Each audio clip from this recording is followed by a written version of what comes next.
pamasko para sa pamilya Veloso ang ibinalita ni Pangulong Bongbong Marcos. Nauuwi na nga ng bansa si Mary Jane. Ang hiling ng kanyang mga magulang sa halip na sa kulungan, tuluyan na nilang makasama ang kanilang anak. Nasa frontline ng balitang yan, Simon Gualvez. Walang mapagsidlan ng tuwa ang mag-asawang Cesar at Celia Veloso. Kasunod ito ng balitang makakauwi na sa bansa ang anak nilang si Mary Jane. Tila maagang pamaskuro ito sa kanila. Si Tatay Cesar, bigla nga raw na ibsan ang iniindang pagkahilot paninikip ng dibdib nitong mga nakaraang buwan. Mas malakas na ang katawan ko, parang wala na akong sakit. Ang pakiramdam ko sa nabalitaan ko na uuwi na yung aking anak.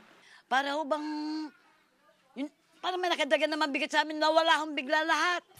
Ang panganay na anak ni Mary Jane, labis din ng saya nang sabihin sa kanya sa telepono ang good news. Tagal na rin po ng panahon na hindi kami magkakasama. Miss na po namin buong pamilya po. Sa wakas po magkakasama-sama na kami at mabubuo na po yung pamilya namin. Taong 2010 nang arestuin sa Indonesia si Mary Jane matapos mahulihan ng higit 2 kilo ng heroin sa kanyang maleta. Git ni Mary Jane, ipinadala lang ito ng recruiter na hinihinalang parte ng isang malaking sindikato. Kaya naman si Nanay Celia, may pangamba raw na baka balikan si Mary Jane ng sindikato oras sa makabalik sa Pilipinas. Hiling ng pamilya, mabigyan na lang ng clemency at hindi na makulong pa sa bansa si Mary Jane. Mami naman na yun talaga may-ari talagang siya biktima lang. Siguro naman po, tama naman na po yung maglalabing 5 taon din siya sa kulungan na naghihirap at napakatanda doon. Wala pa mang eksaktong petsa, pero pinaghahandaan na raw nila ang muling pag-uwi nito sa Pilipinas. Kahit kapos sa budget, pipilitin daw nilang makapaghanda ng adobong baboy at inihaw na isda na madalas request ni Mary Jane.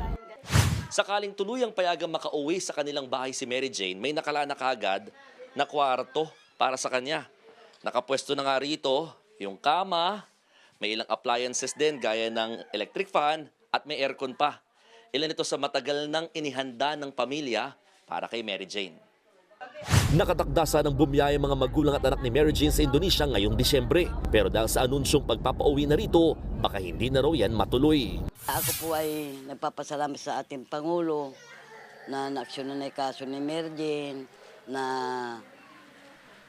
naalala niya yung kaso ni Mary Jane na matagal na po naming nilalapit. Papasalamat ako sa kanya at natudugunan na rin ang hiling namin sa kanya na sana matulungan niya yung aking anak na pauwiin na dito sa Pilipinas.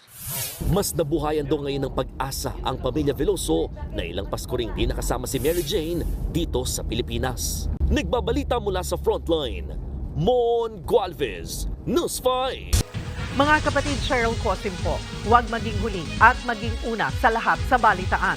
Para sa tuloy-tuloy na talakayang sa Frontline, mag-follow at mag-subscribe sa social media pages ng News 5.